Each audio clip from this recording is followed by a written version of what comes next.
Okay, we are live. I am not going to experiment with the in-video comments because that would distract you even more because you'd see it right on screen. Okay. Nor, we're not going to talk about this defector piece, the rise of Jordan Hudson, small business owner. I guess they go into all of her LLCs, real estate stuff and all these other things. Okay. So I guess Ken read it. So Ken, defector, fresh out of the BB content mines with a review of all the LLCs. Good stuff. I have not read it yet, but I'll get around to it. We got other things to get into today, like Dave Doeren, downplaying the retirement stuff. Giglio's got all sorts of thoughts on that.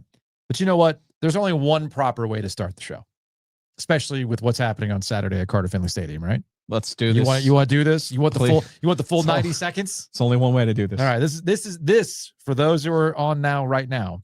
This is a YouTube exclusive. This will not be making it to the audio podcast. So if you're watching live for Butcher's Market OG Live, this is just for you.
What a time to be alive. It's 23 years ago. NC State football has arguably never recovered. No, that was the peak of NC State football, ladies and gentlemen. Let's podcast alongside Joe Giglio. I'm Joe Ovies. We are inside Eford Studios.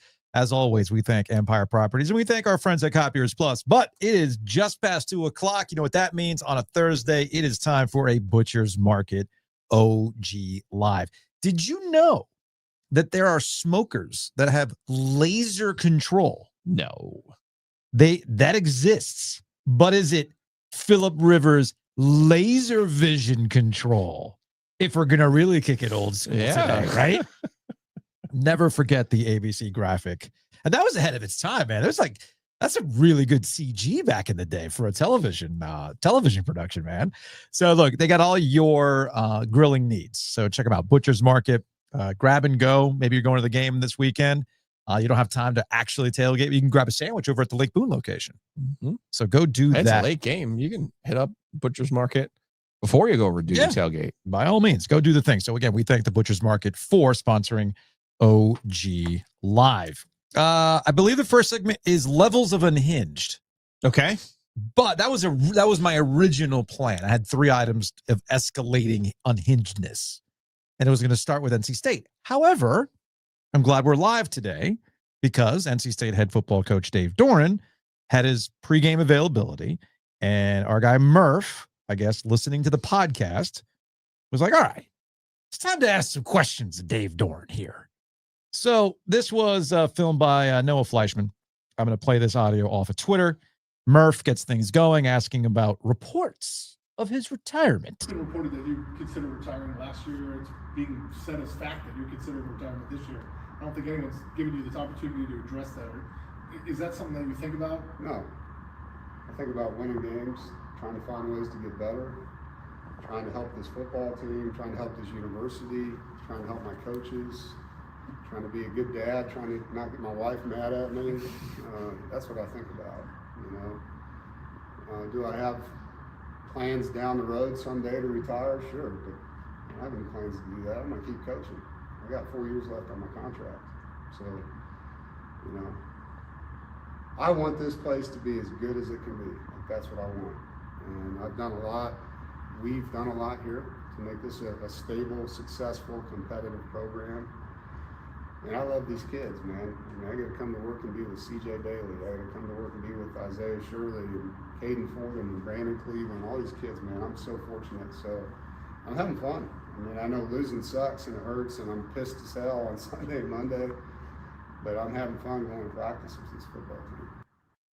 So there you go. That's Dave Doeren earlier today getting asked by Murph in relation to discussions about his retirement show or his impending retirement. Sure. To be clear, I believe, and I, if I were writing something and reporting something, I would factually report based on my own sources that Dave Doeren last year needed to be talked out of retiring. Yes, I would report that. Mm-hmm. Okay. Have I conjectured this year that I believe he will retire? Yes. Mm-hmm. But I'm not reporting that he's going to retire this year. I'm saying, based on my own opinion of how the world is going and what he told us in Charlotte, I would say to you, okay, it would seem logical that he would retire. However, last night we got an even bigger statement from Dave Doeren on his coach's show, one that I've never heard a coach say before, either on or off the record, directly to me, wherever. Mm-hmm. I have never heard a coach say this on his own radio show, no less, to what Dave Doeren said last night about last year's team. Mm-hmm. So if you want to put a timeline together, this is Noah Fleischman. This is quoting Dave's radio show from, I believe it was Wednesday, right? Or yes. is when his radio show comes out? Yes. Okay. Here's the quote. Last year, we were winning some games and kids on our team were pouting and complaining because they weren't getting the ball. I'm going to pause for dramatic effect now. I hated coaching that team last year. Dude, when I saw that quote, I was like, I did a double take when I saw that quote. I hated coaching that team last year. He said that on his radio show, not only on the record, but on his radio show. So just to continue so you get the whole quote, and I won't editorials anymore. I hated coaching that team last year. There was so much selfish stuff on that sideline. We don't have that on this team. We got a bunch of guys that actually really care about each other. They practice hard. They're coachable. They want to win. But for whatever reason, there's penalties. A guy making a mistake at the wrong time in a key moment, that's helping the other team. We've just been really good at beating ourselves this year. Okay. And it continues. But he talks about some of the players on this year's team that he does like. Mm-hmm. Now, let's put this timeline together. He says he hated coaching last year's team. Obviously, there's players that were on last year's team. Kevin Concepcion, who was their highest paid player last year, who's no longer on this year's team. Fine. He went to Texas A&M. He gets to the end of the season, loses not only his defensive coordinator, who, he had a great relationship with Tony Gibson, but they lost a bunch of players from their defense, including Brandon Cisse, who we specifically asked him about in July and about how that was the type of player, a Bradley Chubb, a Garrett Bradbury, that was a Jalen Samuels, that was under the radar, that he was able to not only get, but develop and turn into an NFL player. And in the case of Chubb and Bradbury, they were national award winners and first round picks. Mm-hmm. Okay. That was, you could see, giving him purpose in life. All right. So you have the combination of, now we can insert this quote. I hated last year's team. I hated coaching that team. That's what he said. You have the players that he then lost in the portal that he probably wanted to keep. So yeah, there was a conversation that he had to be talked out of retiring last year. I'm fully comfortable saying that. Okay. And reporting that. Going into this year, when he talked to us in July in Charlotte, he said, it's now a year-to-year decision for me. He also said, if I enjoy the group, then that's going to sustain me as long as I have these relationships. And as long as it's about the players and helping those players develop And when he says this, I believe him Mhm. as men and as people, which is what his purpose as a coach is. Yeah. As long as he gets that out of it, you're going to say he would then every year say, if that's what's happening, I still want to do this. But I would encourage everyone to go back and listen to that entire conversation that we had. He laid out everything. Okay. Fast forward to the beginning of this year now on this timeline. Okay. They beat East Carolina, Virginia, and Wake Forest. I've never seen as many fans upset after a win as I did after the ECU game. Yeah, I've never seen that before. Speaking of saying a coach, I've never heard a coach say I hated a team. I've never seen so many fans upset after their win over ECU as they were in the very first week of this season. The money quote from that game, which I put out on social media, was, even when NC State wins, Dave Doeren loses. And that's kind of where that was going to be the tone for the year in that. And I did an ACC network hit with David Hale and Andrei Svechnikov today. And the topic of Dave Doeren came up, and I simply said, look, we are in uncharted territories when it comes to NC State coaches, okay?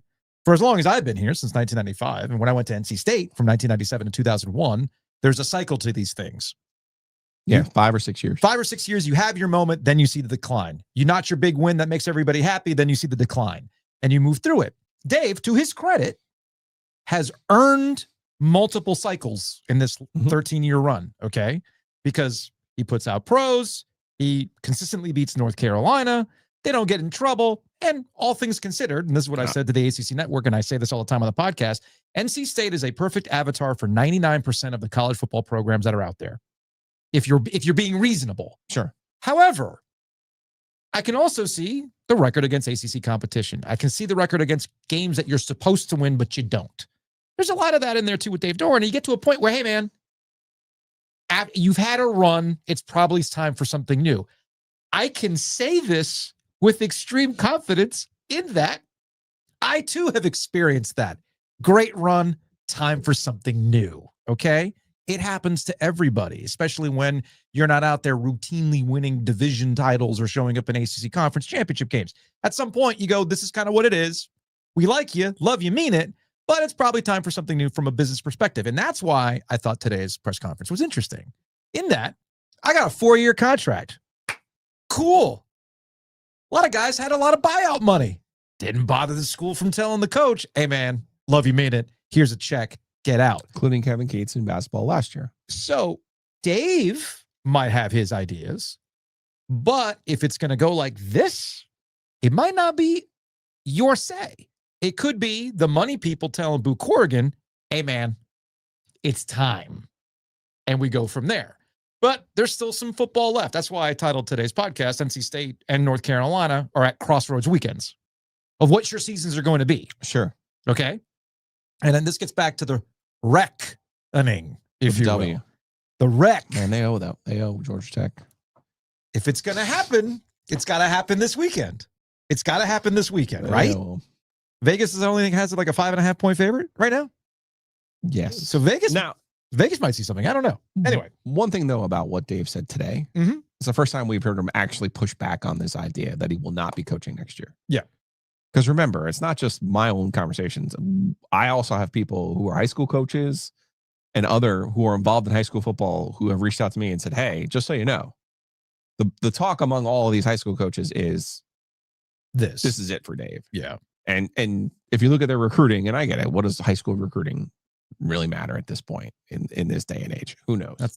That is a valid. Who knows? That is a valid question, but we'll have time to discuss. That conversation's happening over there too. Mm-hmm. But we've seen Dave push back before, and it's different. It's different. Even the way he was saying, like he made a joke in there, Mm-hmm. like that's so zen of him. Like I actually think he's handling this the right way. I actually think this is coming from the other side, to be perfectly honest with you. Because if they had listened to my suggestion, which was, hey, if Dave's going to retire, you should just announce it. Mm-hmm. Then that puts pressure on Boo Corrigan. Because if the job's open, now all of a sudden those fans who might be motivated will go and say, well, let's go get James Franklin. And then he has to say, well, we can't afford James Franklin. Well, I think that puts pressure on Boo. Yeah. And I think that's why they're not doing it. Yeah. To the point where NC State's social media, the football team's social media, put out a video this week of Doeren's comments from the previous week Mhm. about what a great boss Boo Corrigan is, Mhm. with a highlight montage of Boo Corrigan talking to Dave and to some players and Everybody's being on on the the same page. sideline. And, Yeah. you know, Everybody's on the same and you page. hear Dave continuously say, my boss, and we're playing for him. And it's like, then you hear him say today, I've got 4 years left on his contract. That's his. You got the angel and devil. You got his agent on one shoulder saying, hey, buddy, we ain't walking away without. And then you got the AD on this shoulder saying, hey, sir, You notice you need to say nice things about me so we're not poisoning the well here. you noticed he caught himself. We have built something nice here. But I promised unhingedness. Let's continue on the unhinged path, shall we? Let's go to the sports phone. 919-444-2211. Call the OG Sports Phone and curse or don't. This comes to us from a 919. Pay attention. There's a lot to follow here. Hey guys, I don't know how plugged in y'all are to the day-to-day NC State Twitter burnerverse, but there was a tweet put out by Sidelines NC State yesterday that he got a lot of shit for, actually, that basically said he is hoping for State to lose to Georgia Tech because based off a lot of things that Boo has said in public, like what was reported on the News and Observer, it seems like he's looking for any reason to keep Doeren around. And his point was that bowl eligibility with a top 10 win may be a good enough excuse to let him coach out his contract. The other point he made was that it's good for the ACC and everyone in it if a team other than FSU, Miami, Clemson, or Carolina goes undefeated and makes the college football playoff. Obviously, I think he's maybe lost his marbles for hoping we lose, but I can sort of see how his point on how it would be bad for us to win. Will beating number 8 Georgia Tech and Carolina to get to 6-6 be enough for Boo to want to run it back? Or is that door closed and both parties are 100% done after the year's up? And is Sidelines NC State a bad fan for wanting us to lose this game if it accelerates the new hire and is good for the ACC as a whole? I can't root for us to lose, but yeah, thank you. Okay, so he was at the Raleigh Sports Club where I'm assuming Boo Corrigan was at the Raleigh Sports Club where I'm assuming he made these comments Which comments? about Georgia Tech and it would be good for this would be this is the speculation from this Sideline NC State burner account. Okay. Yeah. So what I was going to say was I find it funny the platforms change, but the roles stay the same, right? If it's not a burner Twitter account, it used to be a message board poster, which they still exist. You know, if it wasn't the message board poster, it was the evolution of State Fans Nation. Y'all remember State Fans Nation? Yeah. They haven't been active in a hot minute. They were the ones that were just hiding behind anonymous things and saying some wild stuff, right? So y'all are caught up in the burnerverse. By all means, y'all stay caught up in the burnerverse. I'm too old and I'm too busy to keep up with that stuff. I'm not a young man anymore, so I can't keep up with all that stuff these days. To that end, though. No, but Boo was somewhere and made public comments, which I think this is what they're based off of. The Georgia Tech stuff and the ACC. Okay. Yeah. Okay. But I want to get to the heart of the question. And the idea being that if Boo had his way, NC State would get a win over Georgia Tech and they would beat North Carolina, and that avoids making the decision. Okay. That's what the heart of the question is. Okay. Two things about that. The first one is, I don't know, much like the Will Wade situation or at other places we've seen in college football, if the AD ultimately makes those decisions anymore. I mean, at Louisiana, we got the governor because there's a power vacuum right now at LSU. They don't have a president. So the governor has stepped in, and he's the one that fired Brian Kelly. He's the one that's telling the AD, you ain't hiring the next guy. And he's got a bone to pick with Jimmy Sexton and everything else. I mean, it's some unhinged stuff, which we'll get to a little bit later on.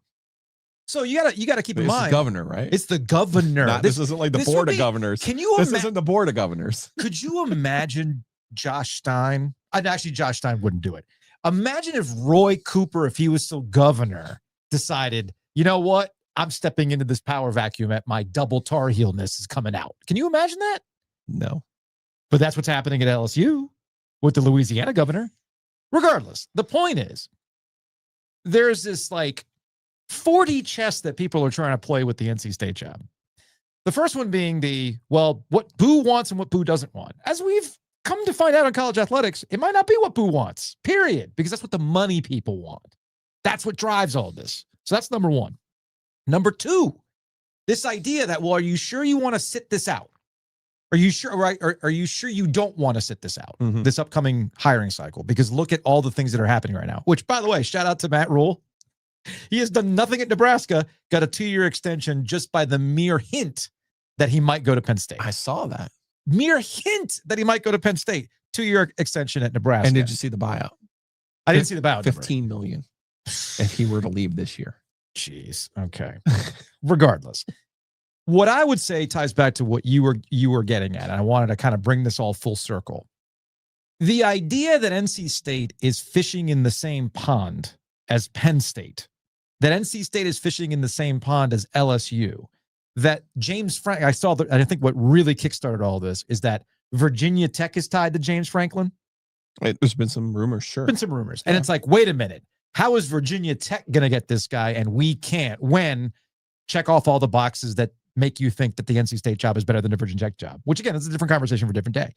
But I think everybody can understand that there's an element of like deluding yourself into thinking that NC State is fishing in the same pond for coaches of all these high level jobs like Florida, Penn State, etc.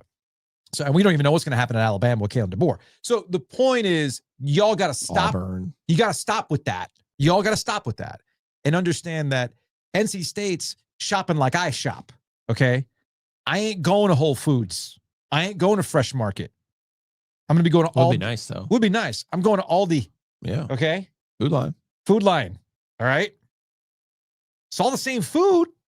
You can still cook a hell of a dish with it. You just shopping at different places. You see, you catch my drift? Okay. Sorry, Bill Parcells of you. Thank you. Yeah. Thank you. So that I wanted to get that out of the gate too. Since apparently you hate all things New Jersey. Oh, jeez. That was wounding.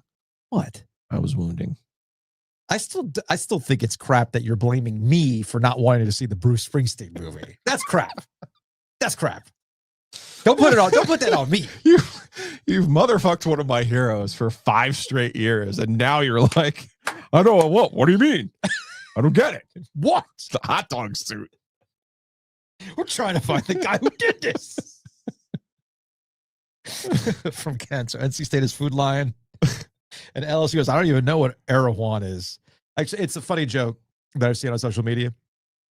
If you walk into the grocery store and the playlist isn't what you would consider grocery store bangers, we're talking like Phil Collins. Yeah. We're talking Michael McDonald. If they're playing that stuff, you're probably shopping in a normal grocery store. If they're playing Krogbin, that like super cool instrumental guitar grooves, man, you're going to be paying too much. So, I had something for you, but I forgot. Okay. Which means we will then get to the other unhingedness. Oh, yes. Yesterday, when Bomani said, when he wasn't saying that LSU was a good job, in my head, I wanted to be like, no, LSU's a really good job. And then the governor comes out today with that. And I'm like, no, of course, as usual, Bo was right. Yeah, I'll go ahead. Okay, I pulled this up on YouTube. Because in my head, I'm like, no, LSU's a really good job. Jeff Landry is the governor. He's standing at a podium that says, protect the most vulnerable. Okay? And this is what he says. To foot the bill. So, yeah, I absolutely. Who's that? No.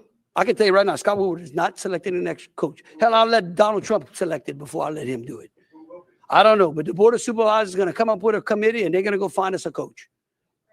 Hold on. One real quick thing on that. Because here's what y'all reporters need to do. Y'all need to start looking at who represents all these people. Like these agents.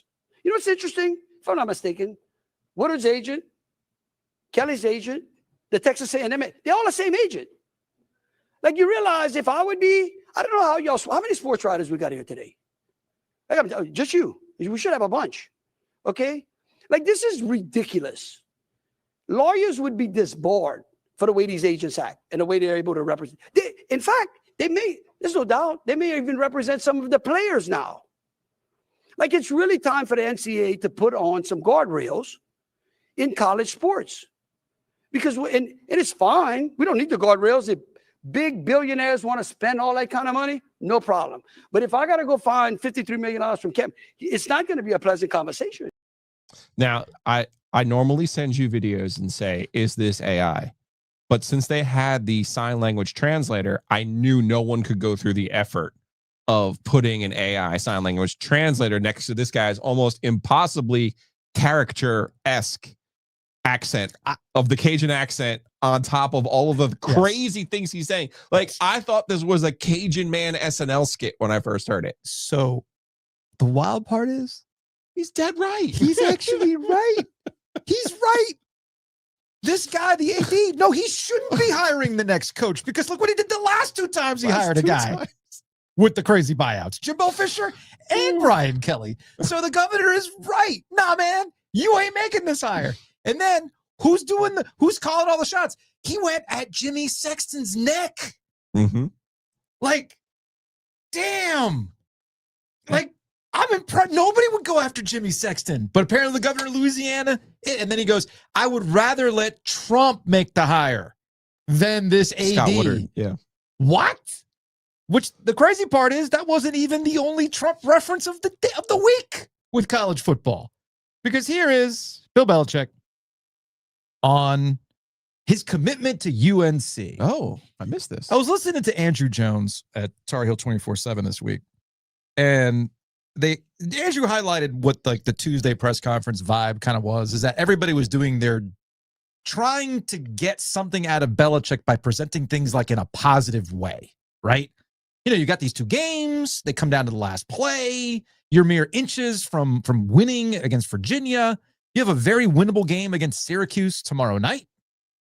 Something's got to give. Syracuse has got the worst defense in the ACC. Carolina's got the worst offense in the ACC. Something's got to give at the old Carrier Dome, okay? So this was in the same kind of flavor of, hey, like, you know, things look like they might be going in the right direction. You haven't won yet, but they look like they're going in the right direction. And Belichick just said, fuck that. Do you see almost a different team from before that to when you told them that and see like almost something in their eye of like, okay, now we have the confirmation, I guess, in a sense from you, and now we're going to go out there and really continue doing what we've been doing? Well, it's never been anything but that, and wherever that story came from, obviously, it's already been taken down and everything else, but it's just total, you know, as Trump would say, fake news. I mean, it's just, I don't know, it's just a novel.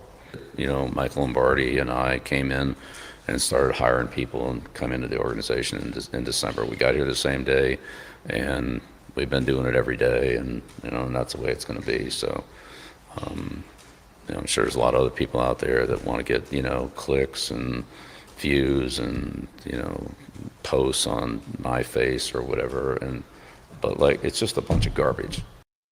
For a second there, I thought he was talking about Jordan Hudson getting clicks and views based off his face. No, he was talking about reports, which, by the way, he said these reports were taken down. Those reports were never taken down. All the stuff about what had happened after the Clemson game and leading into Cal and the buyout conversation that was then followed by the joint statement that didn't really look like 2 people who wanted to be together, Bill Belichick and Bubba Cunningham. So all that stuff that he's saying fake news or it got taken down, well, no, that actually didn't happen. This is what I'll say about North Carolina going into tomorrow night's game against Syracuse, which, again, is a very, very winnable game. In fact, there are 2 most winnable games over the next 2 weeks, Syracuse and then Stanford. You want to save your Stanford line for next week? Save it for next week. Okay. Save it for next week. Here's what we're not going to do with North Carolina. Much like Giglio had his reckoning take this week, which a lot of y'all have responded to. We are not going to continue to move the goalpost as to what this season and what Bill Belichick at UNC was supposed to be about.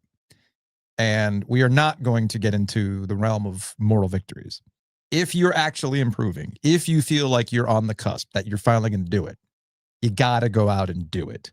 It's not getting caught up in the Virginia of it all. It's not getting caught up in the Cal game, in which I thought they allowed Carolina to hang around in the way that they played with the mistakes.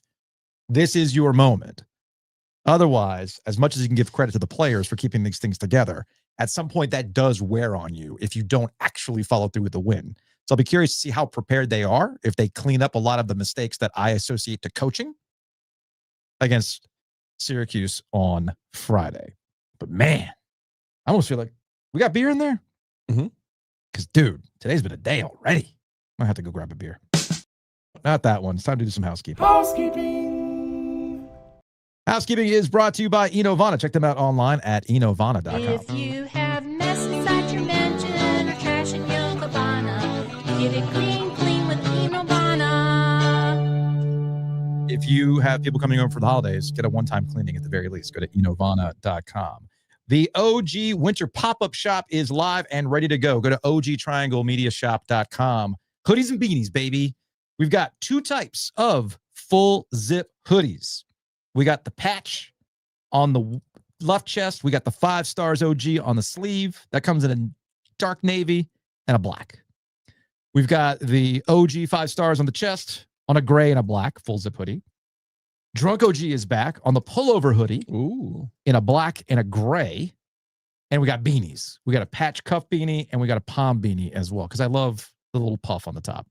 Big fan of the palm on the top of a beanie. That's how I get down. Okay. All of that is at ogtrianglemediashop.com. Again, that's ogtrianglemediashop.com. Quick note. This is about Christmas. So if you're going to give the gift to the OG, this is the month to do it. The shop closes on 12/1. Once the shop closes, that's it. It's a short 1-month run. And we want to make that the case because we want to get this stuff to you by Christmas time. Give the gift of the OG to your loved ones. Meanwhile, very exciting news. OG Light now available at the local. So if you are heading to... We're in. So if you're headed to the game tonight, drop by the local and get your OG Light. There's a game tonight. There's a hockey tonight, right? Yeah, There's hockey tonight. So you go to the local and ask for OG Light by name. They've got it on draft. You can get OG Light, as I put on this graphic, at Bond Brothers, of course. Apparently, some people there was a rehearsal dinner or a wedding reception. They had OG Light at Bond Brothers. There was apparently a Bond Brothers tasting at a pickleball charity fundraiser. OG Light was there. People enjoyed it. Nice. You can get it at Longleaf Swine, along with all sorts of other great stuff at Longleaf Swine. Check them out. The Rialto, Hayes has informed me that the tap is now properly functioning. Tap 6, pouring OG Light properly. Select Butcher's Market locations, the Raleigh Times. Again, the local, Beer Study in Durham, and of course, Peace Street Market, which is the home base for OG Light. So a little bit of housekeeping there. Big thanks to Mosquito Authority and Pest Authority. Check them out online at bugsbite.com. Again, that's bugsbite.com. You can bundle and save with Mosquito Authority and Pest Authority. Even go a little bit further by doing things like a moisture barrier, especially with all the rain that we've had. Maybe you've realized the crawl space is not in great condition. They can help you out. It all starts at bugsbite.com. Big thanks to NC Grill Rescue. We've been talking about the holidays. We talk about Butcher's Market, obviously, since they are OG Live sponsor. Get all your good stuff, you throw it on your grill. But the grill gets work. Years of grill work takes a toll. You want to make sure that your grill survives another season, that you don't have to go out there and buy a whole new one. You spend a ton of money on that outdoor grill, that outdoor kitchen setup, keep up with it. Otherwise, the investment's going to go down the drain. NC Grill Rescue can help you out with that. And right now is a perfect time to do it. Get that thing cleaned and be ready for Thanksgiving and Christmas time, where you'll be doing a lot of entertaining, I'm sure. So go to ncgrillrescue.com. Also, big thanks to Two Roosters. Check them out online at tworoosters.com. As you found out yesterday, the pies are ready. Chocolate chess pie, ice cream pie, and the pumpkin roll with cream cheese ice cream. I got to do that in the Louisiana governor voice. I don't think I could do it. I can't do a Cajun voice, man. Just not. That pumpkin roll, he had me at cream cheese. Just not a thing, man. Just not a thing I can handle. So go to tworoosters.com and find out more. And of course, our guy, Chris Brassfield, apparently he can do fractional HR for us, since you and I have been having some on-air disagreements about how things, I don't take your ideas, apparently. Like that kind of stuff. That was yesterday. You're mad at me about Bruce Springsteen. I am. Yeah. Apparently, Chris can do some fractional HR too.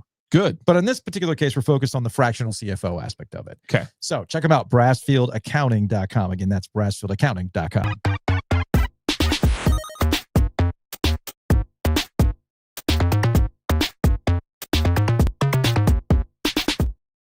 All right, so I'm going to set this up by apologizing. Love Morgan the Pig. That was a good one. Morgan the Pig is fantastic. So yesterday, I made a mistake.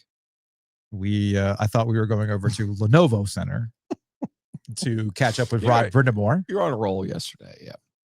Okay, fine, whatever. So I thought we were headed to Lenovo Center. No, they were actually at Weight Competition Center. Thankfully, we got there in time, and we caught up with Rod Brind'Amour. Oh, well, this pronoun usage. I got there before you. I know. Some way, somehow. We thought. I thought. There we go. Joe sends me, hold on a second, let me see if I can pull it up before we air this Rod Brind'Amour interview. So all time Rod Brind'Amour interview incoming. I wish we had video. I know. I wish I had video for this one too, man. I really hit the right buttons with Rod. I get this from Joe with no context. Just standing in front of the arena. And then I'm thinking, what is this about? I'm like, oh no, it's at Weight Comp. Now, why am I bringing this up? Now, why am I bringing this up before we bring you the Rod Brind'Amour interview? Well, this is why I'm bringing it up. Okay. Jonas Brothers were there yesterday. So let's do the math here. You had a hockey game on Tuesday. You got the Joe Bros there yesterday, and you got another hockey game there today. Can you explain to me when exactly the construction is supposed to take place, Joe? Can you help me out on this? Shoosh. So for those who are like, I want the view bar. Where's the view bar? Oh, you also want the concerts. And these things take time, man, because every time there's something there, you got to stop. So that's why these things are taking forever, because there's no breaks at Lenovo Center.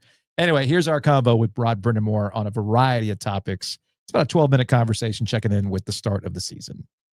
I know it's a long season, but it already feels like a long season. Does that make sense?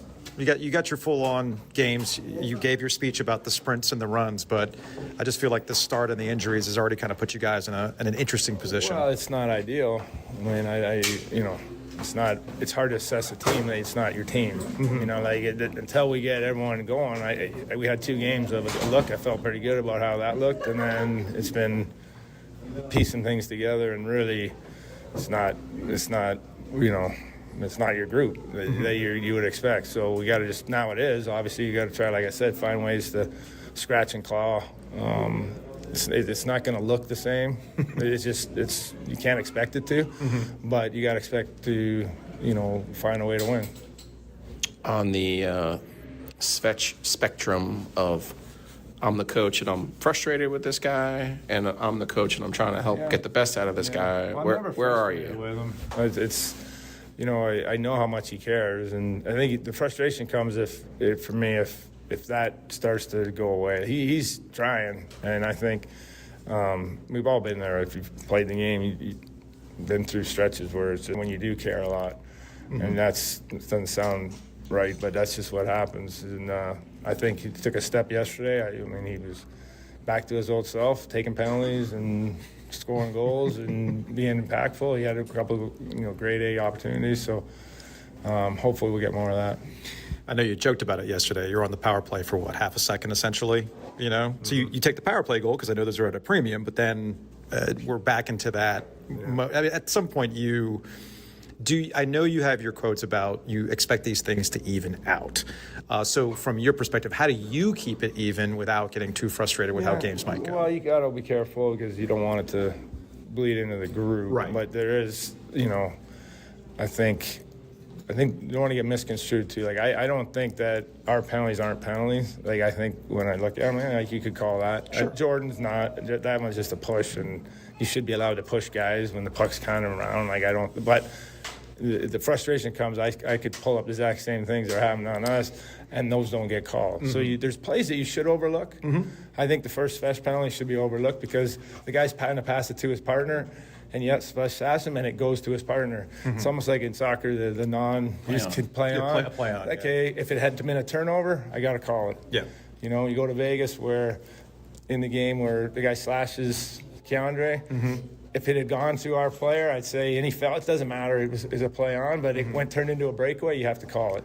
Because that's those kind of things. But if you go through the game, I get frustrated because I can pull out 5 or 6 where that happened to us, and you don't call it. And so it's not so much the penalties are calling us, it's why do we get the same benefit? And that's crept in. I've seen it for many years, not just these 8 games. Or, let's flip it, when you dominate a game, you should get more power plays than the other team because you have the puck, you're doing it. But why is it that over the years we've dominated a lot of hockey games, and it's not like that. That's my biggest frustration. You sound like Coach K there a little bit. Like there's a reason why we're going to the line a lot, because we're dominating in the paint right now. It is the same. Yeah. Like if you have the puck, which over the years that's what we've had. what you do, right. How are you not getting more calls? It should work that way. So these last few games where I feel like we're on the defense more, we should be taking more penalties. If that's in theory, that's how it should work. Then it should work the other way when you're going away. And that's where I'm having some issues. I know you love our obvious hockey takes. You've come to appreciate those over the year. So we're making a point this year to say that Jacob Slavin is your best player. We have this brain rot across the league. That already? You have. Yeah. But most people think it has to be a forward, right? So we're making a point this year to make sure that people understand that that's your best player. Now, walk me through a little bit of the messaging with him, because it feels like this feels like the Russian spy espionage. Like, there's not a lot of information coming out from your end, the team's end, about what's up with him. I'm not a doctor, so that's why I don't want to be trying to spew things out that I'm not accurate with. You're comfortable with where he is? Yeah, because I talked to him yesterday, and he's feeling better, and I think it's, we're on his timetable, but we got to make sure that we understand, like, we're not going to force him back to play. He has to feel like he can be Jacob Slavin before he hits the ice, and that's going to take however long it's going to take. So that's my message. So when he gets back, and then he can tell you what when he's back to being him. Yeah. Okay. Because obviously he played the first two games. Because it was hard to figure out, was it something from lingering from the end of last year? Was it something new? Was it, as you said, it's early, we want him to be at his best. There's no reason to waste your bullets now. Let's let him tell you when he gets back. Okay. Going back to Jay's question about Svechnikov, you have a familiarity with him. You know the ebbs and flows, what levers to pull at what time. Ehlers is new, and I know Chip Alexander wrote a story in the News and Observer, got some quotes from him about, he knows what he's capable of, and he's been through these slow starts before. So with a new player and his own things, how have those conversations gone? Yeah, I don't have a lot, because I got to give him some time. Okay. And so, we're getting to a point where we're 10 games in. Okay, now I know what kind of player you can be, what you are, what you need to be doing, and then we start the process. But I think early it's important for him to just go play. Obviously, we have little conversations here and there about where you need to be doing little different things, but you don't want to. I don't like to jump all over guys when they first get here. Sure. It's hard enough being a new player to come, especially when everyone expects so much. And I know I've been through it, and it's hard. It took me a year to figure out, just to get comfortable when I first came here. It's just overwhelming. So, I know he can obviously put up more points and be a more effective player than he has. So does he, and we'll get that out of him at some point. I guess the balance there too is that it's not like he's not generating points, right? He's had some assists, but I can see I know what you need to be doing type thing. Yeah, well, if they're a line, that line has to be more dynamic. Overall in the game, right? It can't be one hit wonders, and it needs to be more impactful as a number one line. So that's not just on him. Yeah, it's on that whole kind of trio. So, and if not, then obviously you got to make some switches and. That'll remain to be seen, but I think on his end, he's played okay. Like, he's probably deserved it more, to have more than a few assists with what went on. But, we'll get there, I'm sure. How's the Stankoven experiment going for you? I don't think it could be any better. I think he's been drop a guy into that spot. I think he's done great, and it's clearly, we've added some scoring in that secondary area, and it's what we needed. So I think he's been real bright spot. A lot of really good players struggle to become coaches because there's a tendency to watch their players and be like, well, why can't you just do it the way that I did it? You have proven that that's not the case with you, but I do wonder, when you look at the face-off numbers, like, are you grinding over those things at night? Well, no, I expected it to be not Stankoven, but fishy fishy. I know he'll get it there. Okay. And Jordos takes the bulk of it. I know what we always know, he's going to be great. I think there's some other guys that need to be a little better.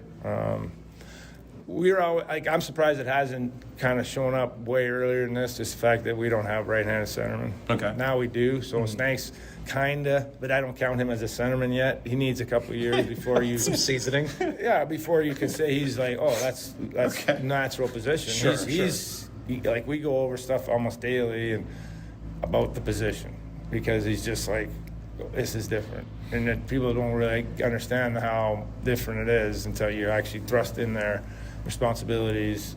Face-offs are a huge part of that, but just a part of it. So Now, educate me on left-handed, right-handed. Why is that as significant as you're implying? We could write a book on it. That's the problem. So at the end of the day, it's just it's almost if I try to see if I can make an analogy. Okay. If you got a right-handed pitcher and a left-handed pitcher, why they bring them in versus lefties, right? You know what I mean? Yeah. It's almost like that. Okay. So if you're in a left circle and I'm a left-hander and the ref's to my left, I have all the leverage. Okay. Because I've got this, plus I can spin. There's no ref to hit me. Okay. So I'm in the power mode. If I'm the opposite, the ref's here, and I got no power. I don't have as much leverage. Yeah. So the percentages go from, and now when face-offs, you're talking between 50 to 55, you're elite. All of a sudden you go elite after that. Yeah. And if you're under, but you know what I mean? So you're talking 1 or 2 a night. Okay. That's the difference. I mean, it's minuscule, but when they go into net or you have start the puck a lot, they matter. I wish we were doing video. I was gonna right say, now. I'm sitting here like, why are we not on video? Because Rod's like getting in position. Smile. He treated me like I was the ref to get the hell out of the way, which refs always are in the way. That was the equivalent of asking Belichick about lacrosse, by the way. Like that's what that was. All right, we'll close on a lighthearted note. Hopefully, you understand where I'm going with this. When you guys were down to 4 defensemen, I had texted Sunheim and I said, dude, do I need to get Jacob in the car right now? Like, what do you need, right? So it got me thinking, you've already gone through the ebook thing, okay? What would happen if you said, you called a timeout, you look up at Minter and say, I need you to make an announcement. And Minter says, Rod wants to meet out of the 16, 17,000 people in this building. I know one of you has their gear in the car right now, stinking up the car. Okay. You wouldn't be allowed to do that. Well, let's say like all things can like I know the literal is you can't, but I just was curious. Like, all right, meet me in the loading dock in the back. Bring your gear. Second period, you're playing defense. What would happen? The first guy would be Gleese going in. So we okay. Go further than that because I know he'd eat a puck if he had to. So, yeah. No. Okay. Well, then what would happen if Gleason had to go out there and do it? How long would he last?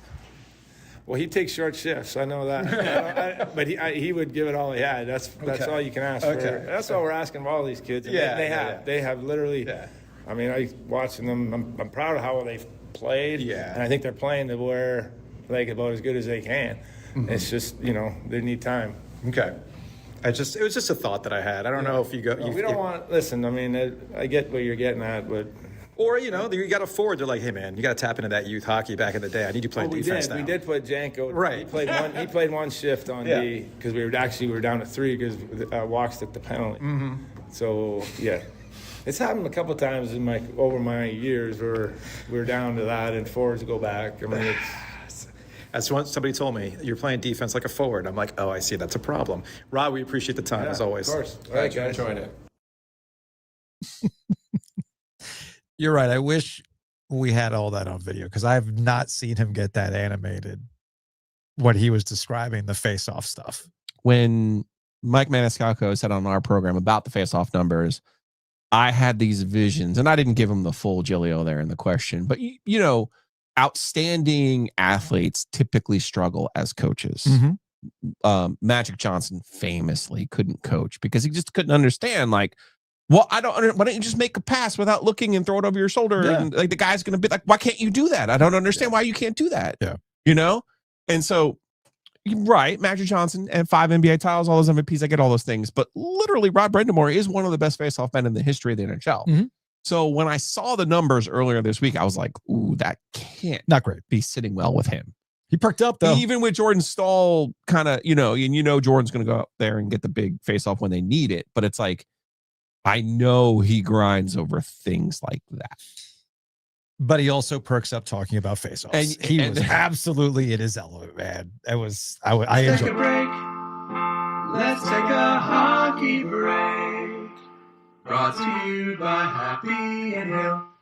Rod Brind'Amour taking a break from having hat down, getting asked questions in a scrum about, all right, what's up with cost to spare? Well, he's probably more than day to day. Okay. What about playoff? You think this will help you in the playoffs? I was going to, Gibby asked him a question about the playoff stuff. I was like, well, we got to get to the playoffs first, which is peak Rod Brind'Amour, which we did joke with him after. Well, that's your fault. Yeah. We just assume you're going to make the playoffs. Yeah. That's your fault, right? So, but get them face-offs. Here we go. Just like Happy and Hill was so excited when I dropped by the North Hills location and they had just debuted the banana bread smoothie. You know how Rod was joyful talking about face-offs? They were joyful about what they were able to do with the banana bread smoothie. They just launched it, like last week. So drop on by Happy and Hill, get it today. Use that promo code OG25. You'll get one-time 25% off your order. And you can order ahead, grab it, and go. Big thanks to Miller Lending. Check them out online at millerlending.com. Let's actually thank the man personally. Who knows more? For being an OG corporate champion. He is Gordon Miller. He is in the car. And did you take a Blue Jays ticket or the Dodgers? How you feeling? The only tickets I had prior to the series was the proverbial Dodgers sweep. Oh, ooh. So yeah, now now that's gone. I don't even care anymore. I've moved on to high school rugby and middle school wrestling. Getting much better odds on those. Good. I might not trust all of your World Series takes, but I will trust your refinance takes. What's going on with the rates? I don't know. I saw a headline the other day, and I was like, you know what? That's a question for Gordon. What was that headline about? What are they doing with the rates? What's happening here? Well, we at one time had the apple and orange on the website, and that was to explain to everybody that when the Fed cut rates, which they did yesterday, cutting rates another quarter, mortgage rates actually got worse by an eighth. So we don't really tie to that. It's more, the direction, the slowdown, which economy are we going to have in 6 months? But we, prior to the Fed meeting, touched the lows for the year. So, again, the whole principle behind why we first started doing no closing cost loans was the fact that rates don't just stay in one spot. Our rates change every day, sometimes 2-3 times in a day.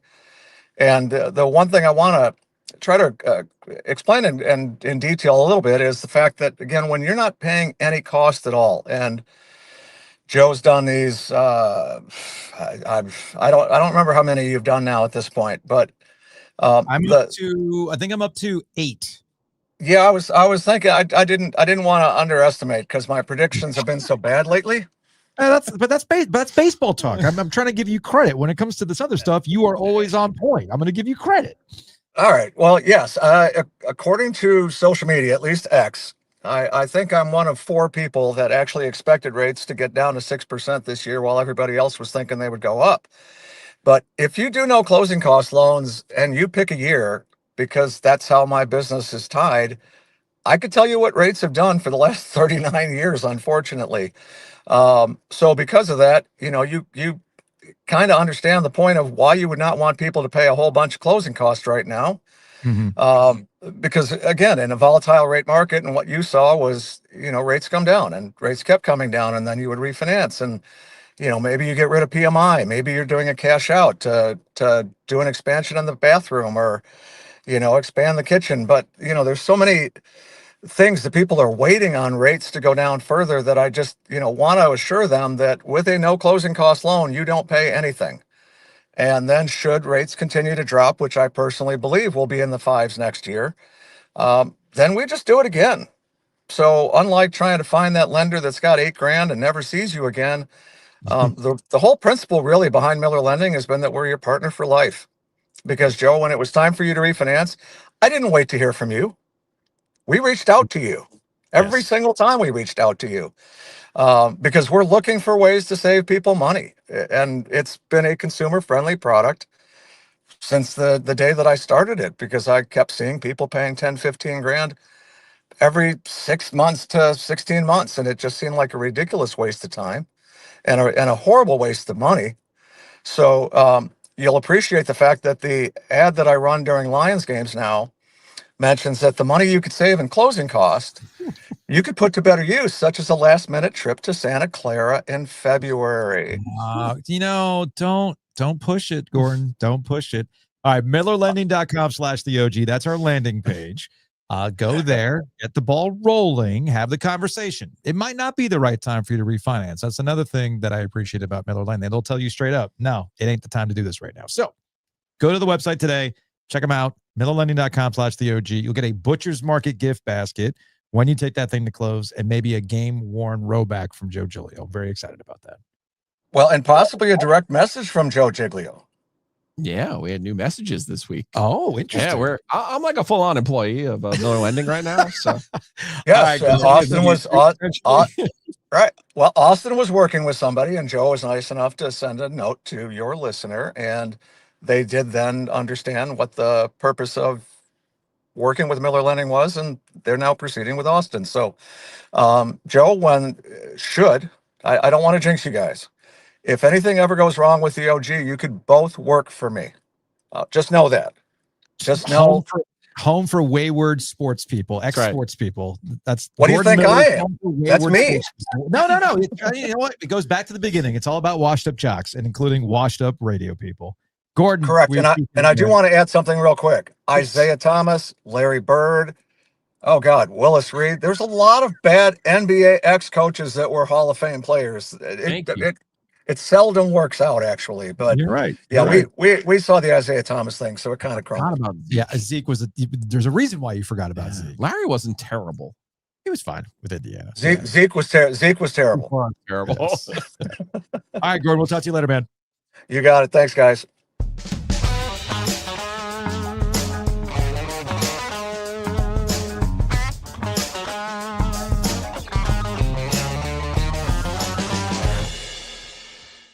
You know, I did not realize we'd be spending this amount of time talking about exhibition college basketball this week. Oh. Now, here's the thing about this. This is what this week has once again proven, thanks to our listeners. Okay. I said this after the Final Four run for NC State, and we're seeing this kind of play out this year too, and how everybody's all worked up about this upcoming college basketball season. We're just cosplaying college football here, man. Triangle good is really the way of life, but you want to be triangle great when it comes to college basketball. Right. And the fact that exhibition basketball is generating heat once again proves a point that I've been making. Something about that Final Four run for NC State. The fact that Carolina's been a little up and down with Hubert Davis, and we're seeing what happened. What is happening with Bill Belichick. We're cosplaying college football here. I'm not saying you don't try at college football. Just recalibrate your expectations when it comes to college football, because the real heat is with basketball. So we go back to the OG sports phone, shall we? 919-444-2211. Call the OG sports phone and curse or don't. Let's go to a 704. Hey guys, it's Paul. Driving home from the UNC exhibition game against Winston-Salem State. It's Winston-Salem State. Can't really take too much from that game. But what I will tell you is that Caleb Wilson is the truth. That kid is far and away the best player on this team, and will far and away be the best player on the court in many games this season. Love him. He's great. Awesome.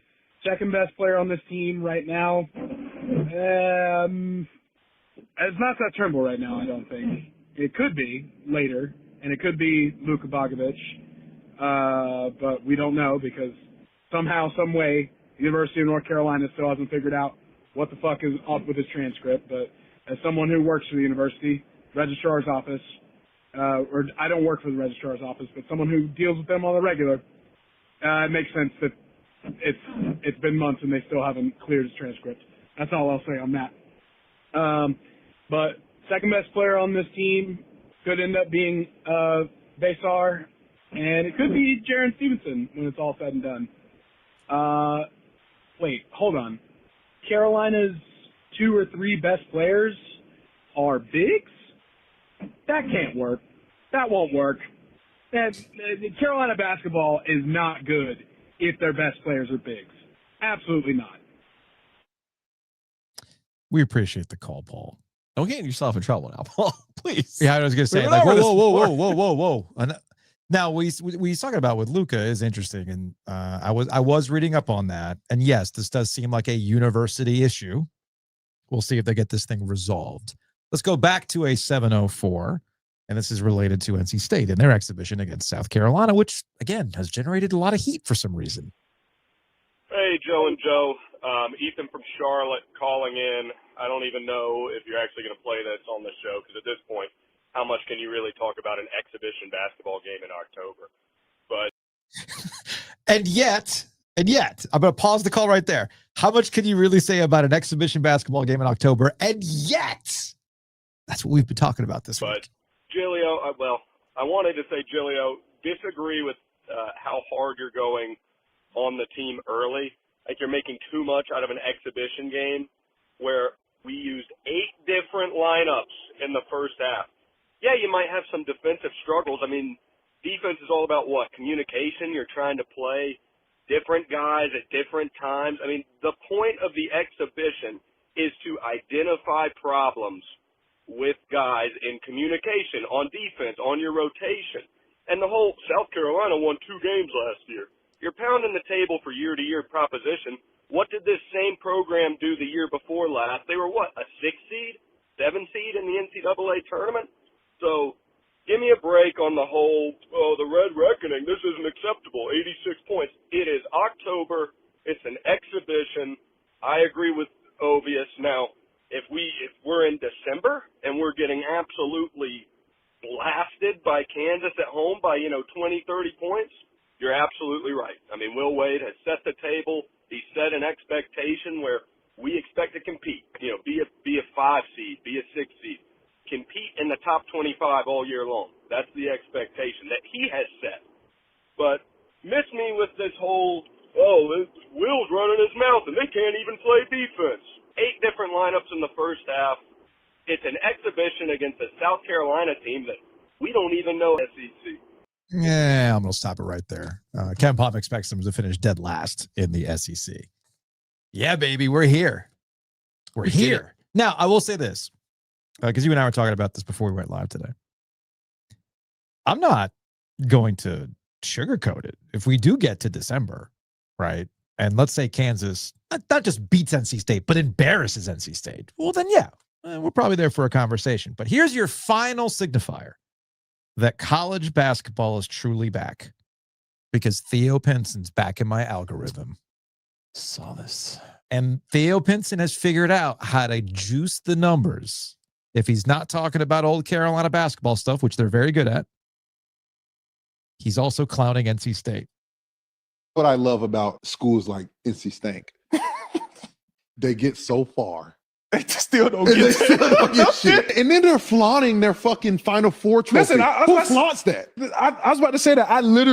I saw on Twitter or X, whatever it's called now, they were like, they're having a parade in Raleigh for the Final Four. A parade? Parade is wild. A parade for the Final Four is insane. That's insane. Could you imagine having a parade for the Final Four? Listen, I didn't even know we hung Final Four banners. Listen, they are up there in the corner. You really can't see it. You're right. Corner. They're right back in they are in the corner. We don't really cherish those, Brad. We supposed to get You're there. right. Dog. We supposed to get there. Not a rivalry, Joe. Our guy. Not a rivalry.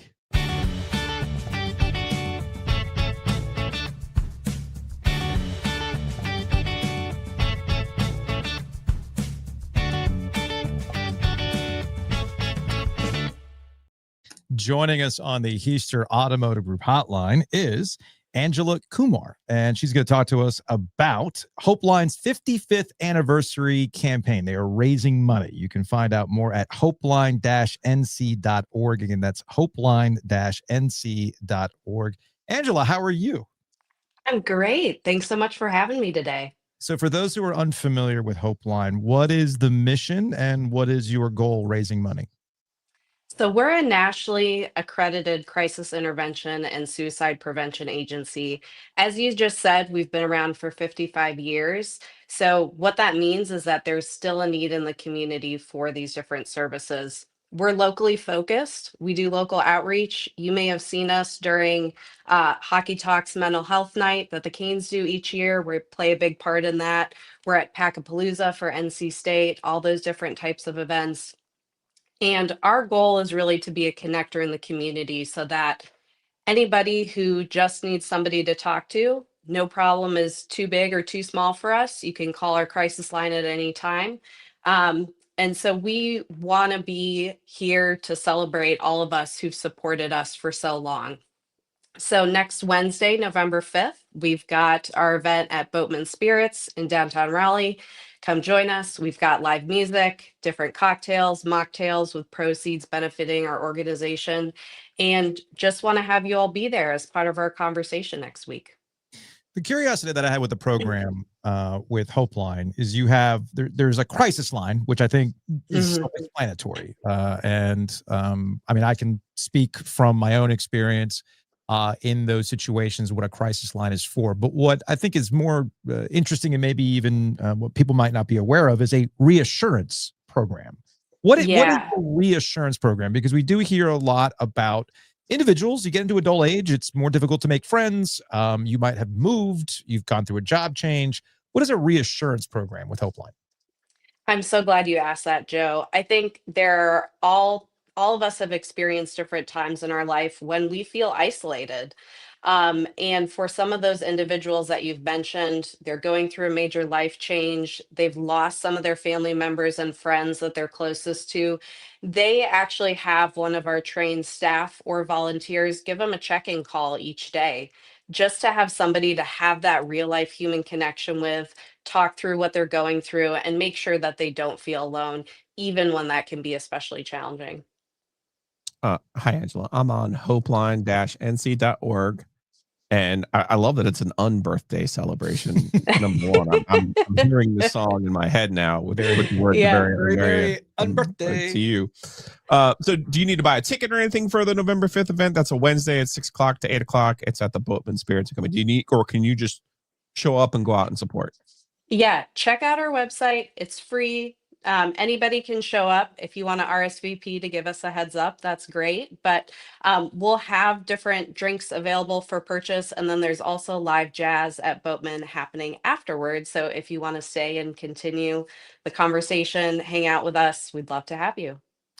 Angela, we appreciate the time. Best of luck raising money. This is an important thing for people. For those who might not have been aware of this, it's a good cause to support. It might be something that you weren't aware of that you need.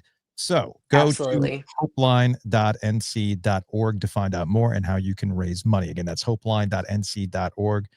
Angela, we appreciate the time. Tell Jay we said what up. Will do. Thanks, Jazz.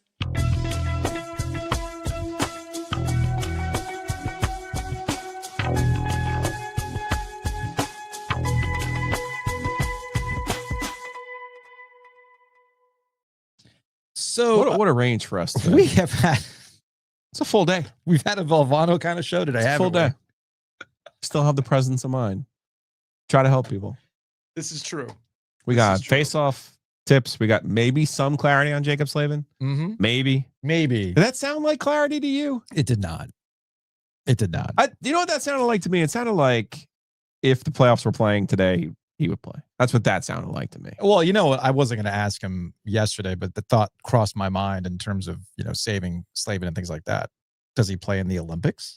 Yeah, that's going to be a fight. Something tells me. We got journalistic semantics. We got journalistic integrity. We've covered on this program. We today. dropped the OG Winter pop-up shop, and Kelly in Wisconsin's already telling me I need something else on this pop-up shop, which I know it's not too late. He's like, what are the chances of getting the drunk wolf on a toboggan? Yeah, why not? You know what? I will message Base 6 when we're done with the show. I will ask Kelly over at Base 6, who helps us with this stuff. Can we add another beanie? And we're also worried about your mental health. Yes. And things that happen when you have mental health problems. Well, what do you do? Here we are. Well, it's a full show. Not to make light of it, but sports does not exactly help sometimes when it comes to the mental health. It drives some people insane. It doesn't. That's why Saturday, 7:30 kick. Just come to the tailgate. Just enjoy yourself. There's no reason to get torqued. Seriously. Be at peace. Be at peace. So what's going to happen? Let's actually talk about some games this weekend, and we'll roll into some gambling syndicate here. Let's actually start, since you brought it up, NC State and Georgia Tech.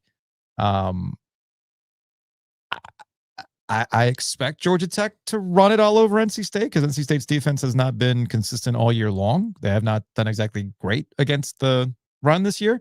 And yet Vegas, I keep fixating on this, Vegas has it as a 5.5-point favorite for Georgia Tech, which is surprising to me given the matchup problem that Georgia Tech presents for the Wolfpack. I actually got a phone call about this from someone that we both know that was just like apoplectic that it can't be 5.5. It is 5.5. They wanted to empty the account. I would say, I think it's based on your baked in number, right? Like, Georgia Tech was very, very lucky to beat Wake Forest. Well, NC State beat Wake Forest. So there's that. I think there's common opponents there. Obviously, Georgia Tech beat Virginia Tech. They beat Duke. Relatively close games. I'm speaking of Duke, Wake Forest, Colorado, who's not very good. Yeah. They struggled with earlier this year on the road in particular. So their road number and their road metric isn't great. They did put a few things together last week on offense against Syracuse. State's a weird defensive team, because it's like one game they'll give up a bunch of rushing yards like they did to Virginia Tech. Yeah. And then you're sitting there thinking, well, Jadarian Price and Jeremiah Love for Notre Dame, they're going to run for 1,000,000 yards. And they didn't. It was the random quarterback who decided to throw for 1,000,000 yards against NC State. And then the Pitt quarterback threw for 1,000,000 yards against NC State. So listen, I'm not saying the guys in Vegas don't know what they're doing. It's also a night game. Also, is this not a law of the Wolf game?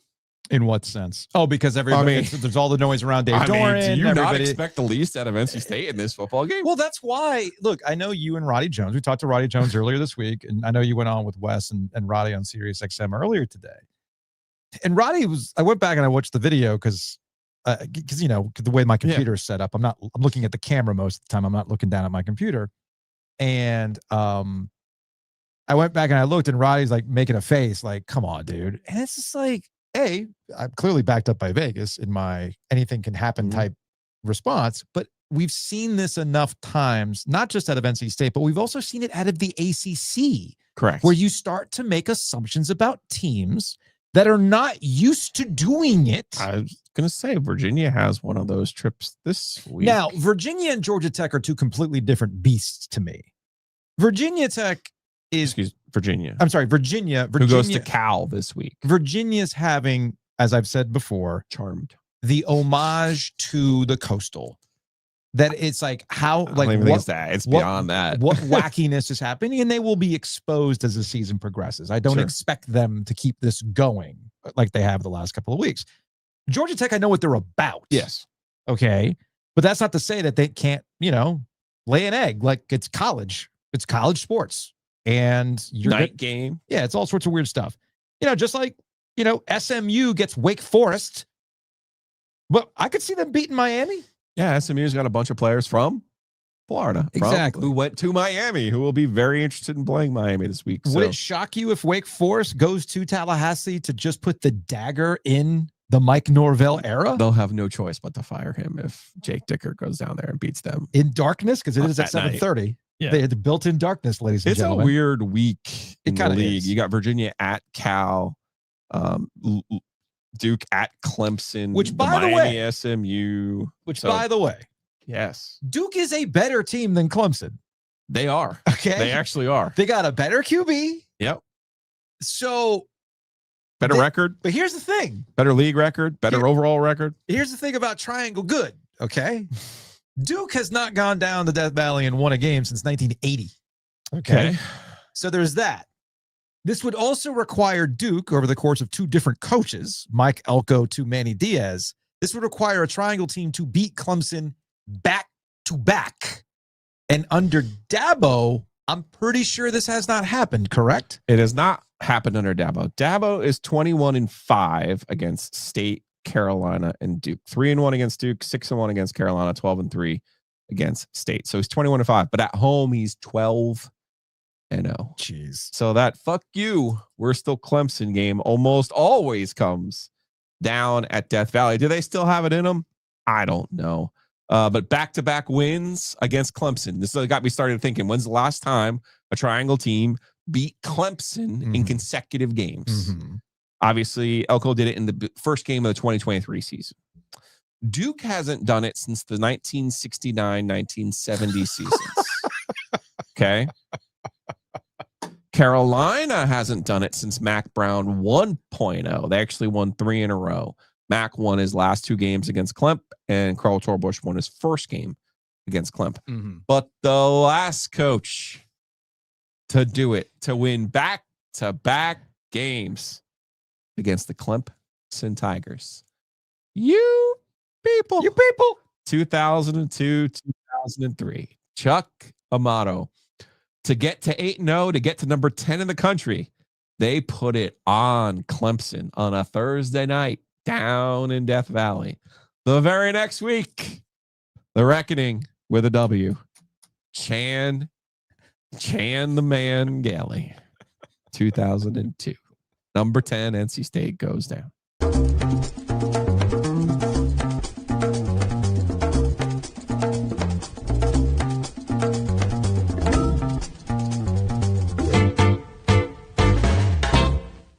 So we've gone over a few of these lines at DraftKings. As you know, the lines are always subject to change with a little movement here and there.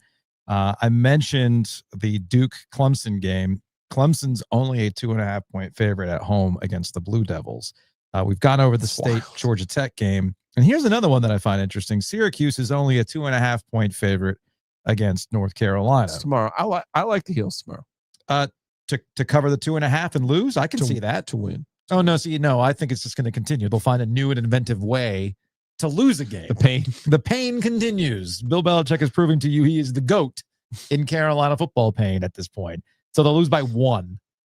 You know? I already had that, though. We had -3. We went from -34, -25, -28, -3. Yeah. -1. Yeah. So now, yeah. It's a win. Look, there's been a general attitude, and we'll probably address this on the OG mailbag tomorrow. There's been a general attitude that I've been dismissive about North Carolina. I'm not trying to be dismissive. What did Mike Sondheim say? It's year 1. Right. I think he said that with a straight No, face. he did not. He said it in a very sarcastic Mike Sondheim way. Okay, shout out to Sonny. Always Sonny. It's year 1. It's year 1.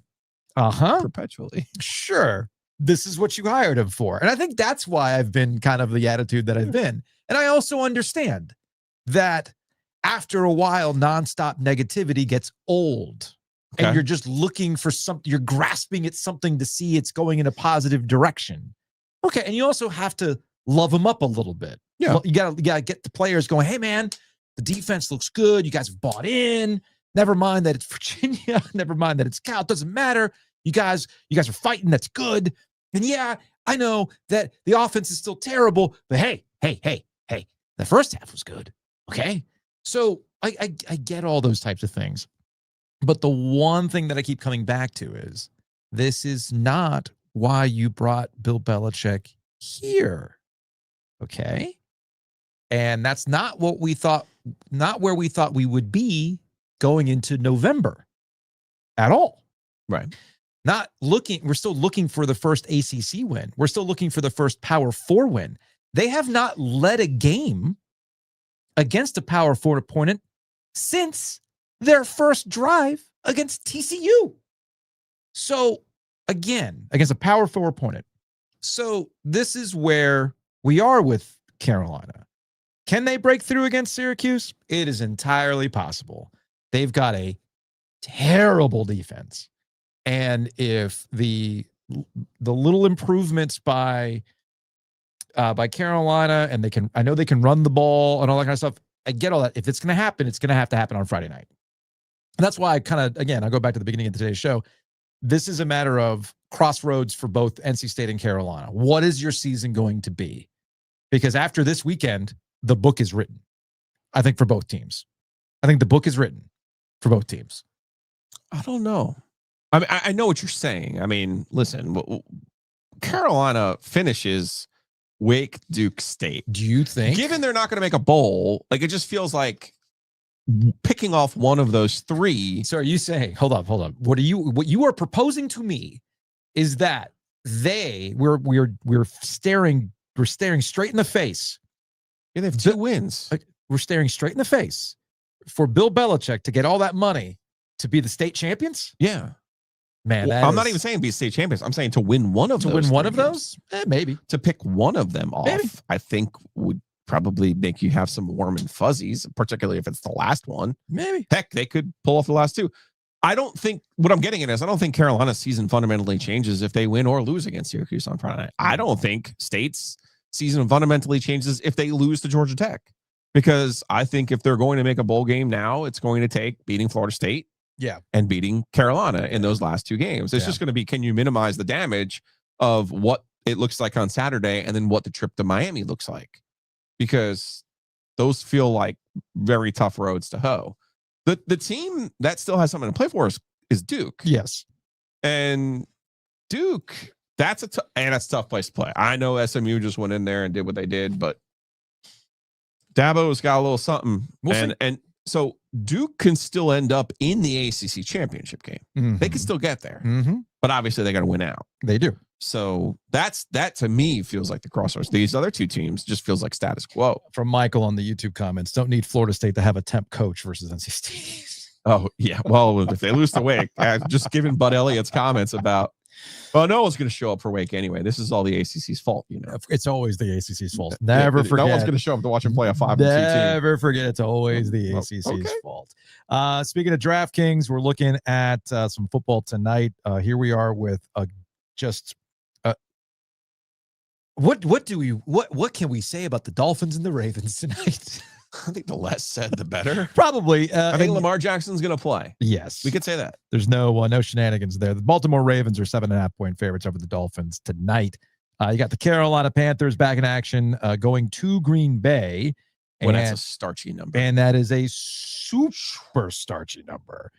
Vegas with no love for the Panthers. Even after Dave Canales said that Rico Dowdle's going to be getting the ball. Are we getting a White Mike or a Hendon Hooker for what? Start this week? For what? Quarterback. What? No, I think Bryce Young can't play. Then no, Bryce was at practice yesterday. Okay, Bryce was at practice yesterday. But right now, 13.5 according to DraftKings. You know, White Mike is there. I know. Third. I was kind of hoping for Jack Plummer because then I would then you're empty the OG account. all of that. 13.5 points for the Green Bay Packers. Minus 13.5 in an NFL game is pretty wild. It's crazy. You know what? I actually expect the Panthers to cover. That is my general attitude. $5 and up then. Everybody's all mad at Dave Canales and things like that. They'll get religion. They'll give Rico Dowdle the ball a little bit more. Green Bay's probably not looking at Carolina all that seriously, which is a benefit to Carolina. Don't need to unleash the fury to beat them, especially after they just put it in Aaron Rodgers' ear. So this is probably still enjoying that. I'm sure they are too. Anyway, I'm getting all these things at DraftKings. They got all sorts of fun stuff you can do, and the NBA is back as well. Giglio's favorite NBA players are back. You love your first quarters, man. Is it the first quarters or the second quarters? Oh, the NBA. Oh, man. You love the NBA. I do. But it's back. And DraftKings Sportsbook, an official sports betting partner of the NBA, is the place to bet on NBA stars this season. New customers bet just $5 and you'll get 3 months of NBA League Pass. Plus, score $300 if your bet wins, paid in bonus bets. Download the DraftKings Sportsbook app and use that promo code OG25. That's code OG25. Bet just $5 and you'll get 3 months of League Pass plus $300 in bonus bets if your bet wins. In partnership with DraftKings, the crown is yours. It is now time to play the legal. Gambling problem? Call 1-800-GAMBLER. In New York, call 877-8-HOPE-NY or text HOPE-NY 467-369. In Connecticut, help is available for problem gambling. Call 888-789-7777 or visit ccpg.org. Please play responsibly. On behalf of Boot Hill Casino and Resort in Kansas, pass-through of per wager tax may apply in Illinois. 21 and over. Age and eligibility varies by jurisdiction. Void in Ontario. Restrictions apply. Bet must win to receive bonus bets which expire in 7 days. Minimum odds required. NBA League Pass auto renews until canceled. Additional terms at dkng.co/audio. Limited time offer. Big thanks to Hometown Realty. Check them out online at myhtr.com. You can buy and sell with confidence. You might be looking at a bunch of houses that have been sitting in your neighborhood for a long time and you're wondering why. should I put my house on the market? What should I do here? I've been thinking about selling it, but it doesn't look like anything's moving. You can guess or you can get the answers. And that starts at myhtr.com. Again, that's myhtr.com. Do you have a LLC partner that has been hinting that he wants to dissolve the LLC? Well, folks, it's time to make a call to Whitaker and Hamer. WH.lawyer is the website. You can check them out and say, hey, so I'm getting weird vibes from my business partner. So what are my options here? That's what you could do. I'm not the one who went on a different podcast on the same platform and essentially said, I hate everyone from the state of New Jersey. That's what I translated your take. I did not say that. You have a broken translator. Go to wh.lawyer and check them out. Maybe you need translator insurance. I know who can come up with that. Like, hey, my translator's broken. How do I fix this? Matt Davis at State Farm, you're like, I got you. Or maybe I need to talk to him about financial planning because this LLC is about to dissolve. Now, what do I do? Oh, man. What do I do? InsureGarner.com, 919-779-8277. Can't dissolve. We owe taxes in December. Okay, so after that is what you're telling me. Okay, all right. Well, we had a good run. Apparently, you and I can't do something longer than 3 years. No, we have to get to the 3 Well, years. true. You have to get to 3 years. Then we can dissolve. At least we'll make it to that. And we'll bring in the other guy. 919-779-8277. Give Matt Davis a call. Our friends at Bloomin' Blinds. Ooh. Look. And I've been doing a lot of housework this week, trying to get the carpeting ready. Mm-hmm. It's finally happening on Saturday. See, my guys coming. This is where Joe's like, my guy. Now, how about you actually get a guy like Chris and Nico? Right. And that's a guy. Those are guys. They're going to help you out. Bloomin' Blinds, 919-980-9815. You do 10 or more window treatments through us, you're going to get 10% off. So hit them up today. 919-980-9815, bloominblinds.com. That's INblinds.com. And yes, folks, you see it, you know it, you recognize it. It's draining the OG bank account as we speak. It is Roback.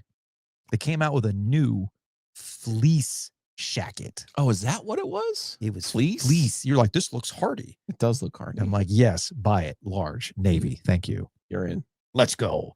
You got it. Go to Roback.com. They're dropping new stuff all the time. They got new ready hoodies with your favorite college teams on it, like North Carolina, NC State, and of course, shackets like this, which are very versatile. Wear it casually, dress it up for Thanksgiving and Christmas.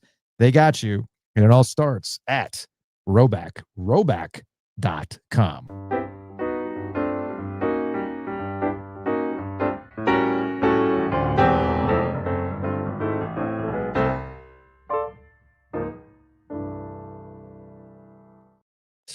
Hey, baby, I hear the podcast calling. You can't see the banners for the Final Four in the nose dome because there are too many participation trophy banners hanging in the way. Yeah, I was thinking the same thing, but I let it slide. You know what? I'm just saying basketball's back, baby. Look at that new pattern coming soon to Roback. Oh, that's the Brickyard one? Oh, is that the polo? It's going to be a polo. Dude. Yeah. That's sick. OG20. Band always on it. OG20. NC State moderator. Our dads are fighting. Think of the children. We'll be fine. Nothing a beer can't fix. That's right. You know? Or two. Hey, guys, if I ever say I'm going out for a pack of cigarettes, you know it's over. You know it's over. All right, we'll get out of here on this. Hate all things New Jersey. Oh, okay. Okay, well, okay, cool. I have told you that my appreciation of Bruce Springsteen, I've actually come around to appreciate Bruce Springsteen. It's not my fault that you don't want to go see the movie. It's not my fault that I said, yeah, I mean, he's just Bon Jovi. So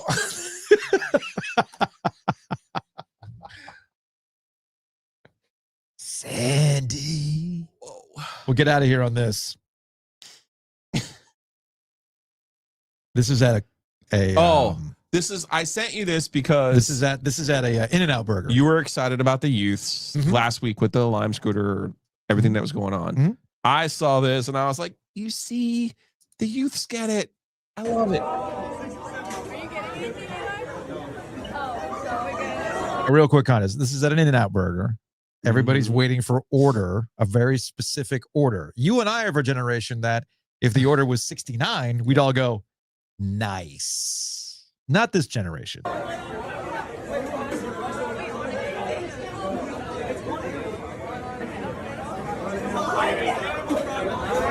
just act like the week. Just waiting.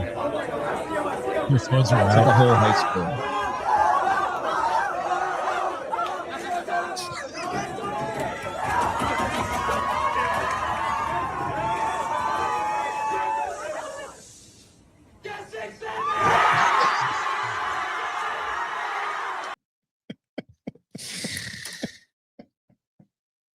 The kids are gonna be okay, man. I love it. The kids are gonna be okay. The youths. All right, that's gonna wrap it up for today's show. We will see you tomorrow for an OG mailbag. Free portion obviously comes through to you on the audio side, but you want the whole thing, sign up for the OG YouTube membership channel. It's just $5. Yeah, somebody's got to pay for the rollback. We have a problem. We'll see you all tomorrow. Sandy.